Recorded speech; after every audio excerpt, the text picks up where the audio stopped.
Parents could receive cost orders for clogging up the courts. I'm going to review an article that was written in the Law Gazette, and we'll look at the pros and cons, and I'm going to review some of the comments that the bloggers left. If you're new to my channel, my name is Karen Cole from Legal Minded Friends, and welcome, and let's get started.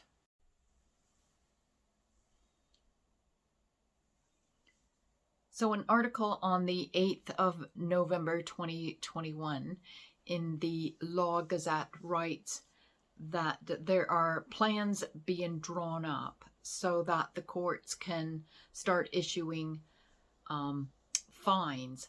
These fines would be issued to parents thought to be unnecessarily clogging up the courts.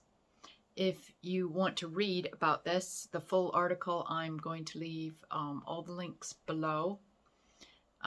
So how the story goes is that reportedly the Lord Chancellor told the Conservative Party last month about all of this.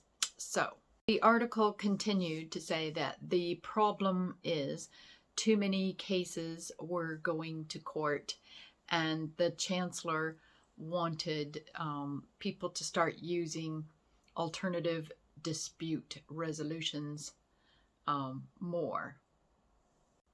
The other idea is making mediation the default process for most families going through law disputes.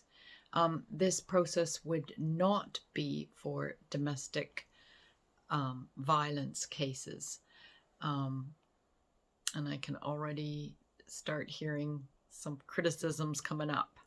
So, because often, and this is what I hear from clients too, is that once the relationship ends, a lot of the domestic abuse that happens is fighting over the children. So, maybe working on some no contact between parents would be a little bit more helpful. So let's get straight into the comments because they're quite juicy. So solicitors feel that they're being pushed out of the system since the start of the MIAMs. When MIAMs were introduced, what happened was that parents had to go to an official mediator to get a mediation certificate signed off so that they could make an application to the court for child arrangements. So a big part of solicitors working in family law is negotiating between the couples and trying to come up with a settlement. So the work is very long, and the hourly fees can get really expensive. So if this is mandated to go to mediation, then I could see a big part of family law changing their practices. Maybe even moving away from hourly fees. Who knows? I don't know. That's just a guess. So the next part that was made is that statistics on mediation has shown a high success rate on settlements coming before the court. So that means if they had mediation, they're more likely to settle by the time they got to court. But I can't help wondering why that is. Because if you think about it, mediation would be a safe place for couples to talk and to negotiate. Whereas they don't have an interest in either of the two people. They just want them to be working out the problem. But if there's solicitors involved, they're obviously going to have an interest in their client. So this is some of the pros and cons. So this is another comment that I thought was really a good point, that the system shouldn't really allow one party to go to mediation on their own if they're claiming domestic abuse or violence, because as soon as you claim that, then boom, you can get your MIAM certificate and go straight and proceed straight to court. So that was a comment made that they didn't think that was a fair process. I know from talking to mediators that they can't force people to attend mediation. And even if you did force people, there's an argument they'd be going under duress. So could this be a point where fines could be given, because the mediator can invite the person, and if they choose not to go, that's fine. That's their choice. In another part coming up, I'm going to talk about where there is a system where parents currently get fined by the government. And so when we look at that system, it's not far to stretch the imagination that the courts could be fining parents for non-compliance, or clogging up the courts, as they say. Mediation can accommodate couples that are going through domestic abuse or violence, because they can see them on separate occasions, because remember, this is for to negotiate about seeing the children. So someone in the blogs section made a very good point. If domestic violence cases don't have to attend mediation, isn't it curious that the claims of domestic violence have soared? So they're making a correlation to, if you don't want to attend mediation, all you have to do is say that there's domestic violence, and there is an increase in domestic violence, so we know that. So I think that's something that could be looked into. It's a very good point. Another blogger had a good point. Okay, so you go to the court, and a fast-talking solicitor represents the other parent wanting to prevent child contact. So because they've hired a solicitor, they're obviously going to win. And I've had clients say to me that the other side has so much money, they will spend whatever it takes to win the case. And solicitors' reputation could easily take a dive if they don't win. So obviously winning is very important. So the question I have is, if a parent goes to a solicitor and they don't take the solicitor's advice, do they just trot off to to someone else who will fight the fight for them?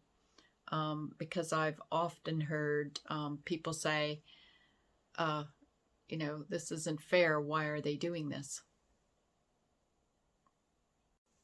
Another really good comment was solicitors who do take on the battles knowing that they will not win wouldn't last very long being a solicitor.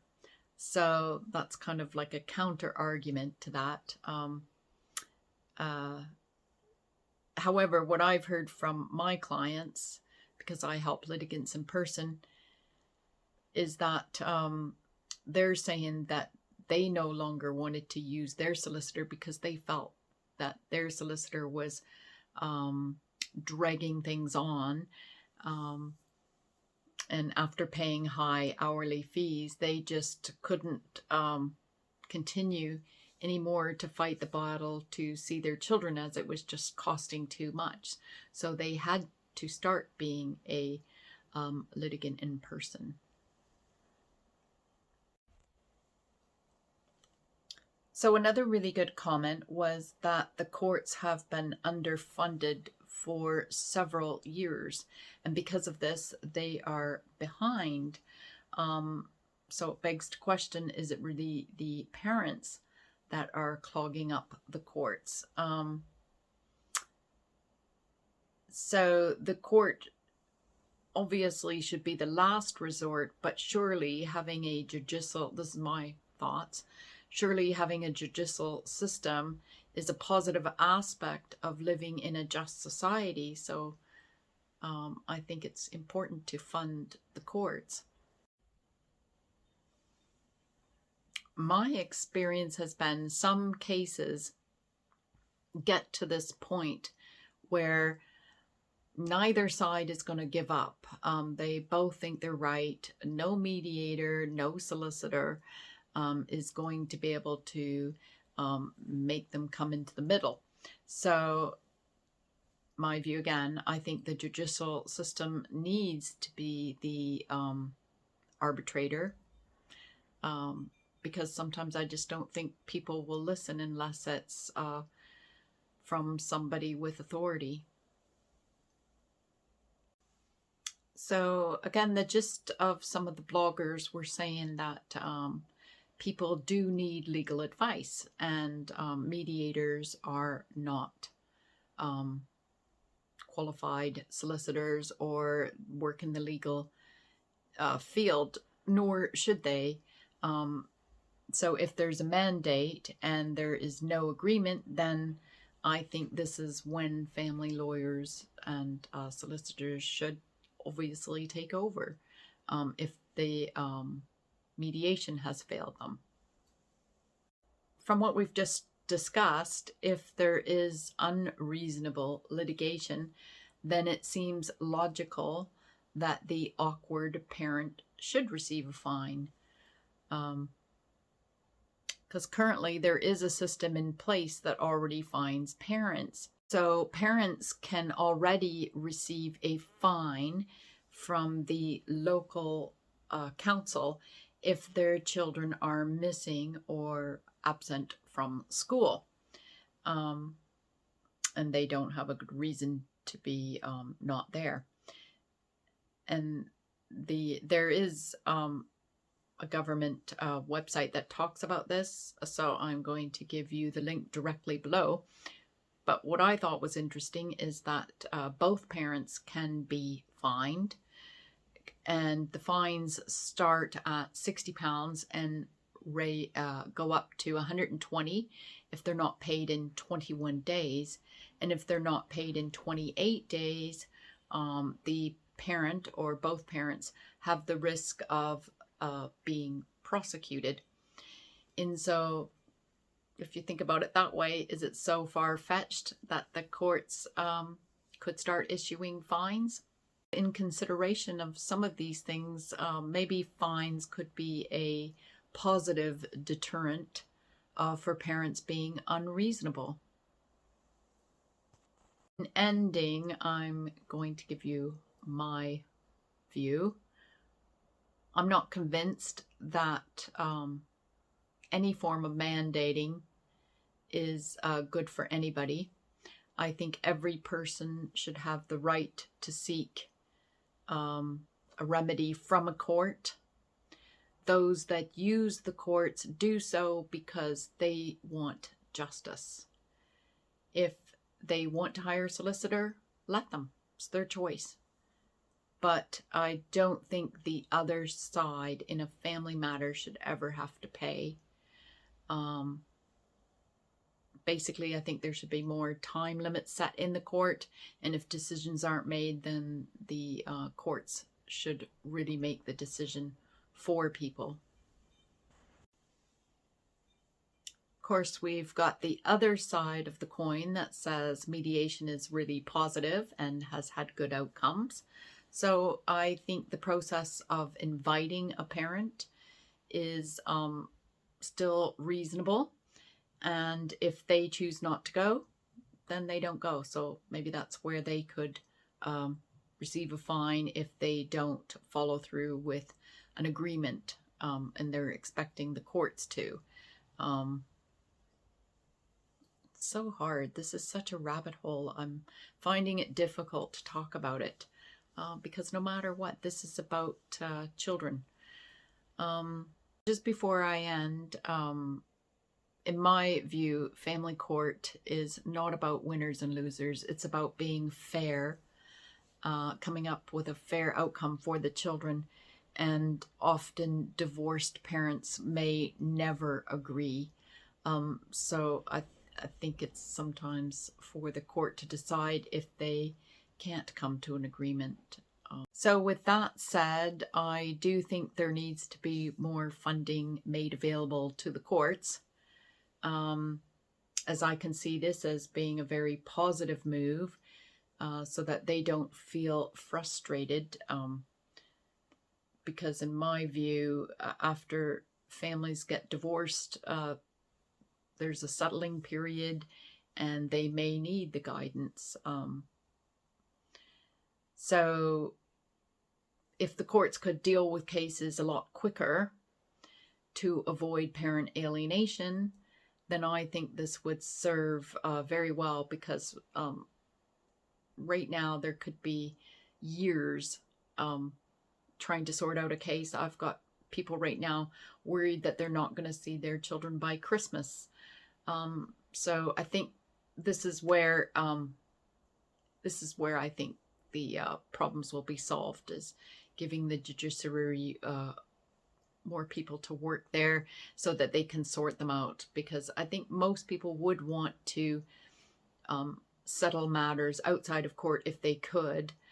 I just think sometimes that's just not going to happen with some parents. So if you're worried about parent alienation, I've done a couple of videos that you can link to at the top.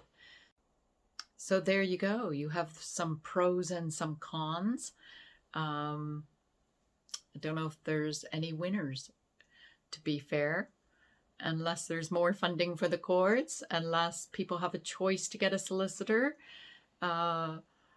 unless domestic abuse people decide that they should go through mediation, but maybe separately. I don't know. There just seems to be a lot that could be done. So anyway, I hope you enjoyed today's video. Please like and share, as it helps our algorithms. If you subscribe, then this video gets shared with more people. So if you have any questions, contact Legal Minded Friends. We'll be happy to answer them. And thank you for watching.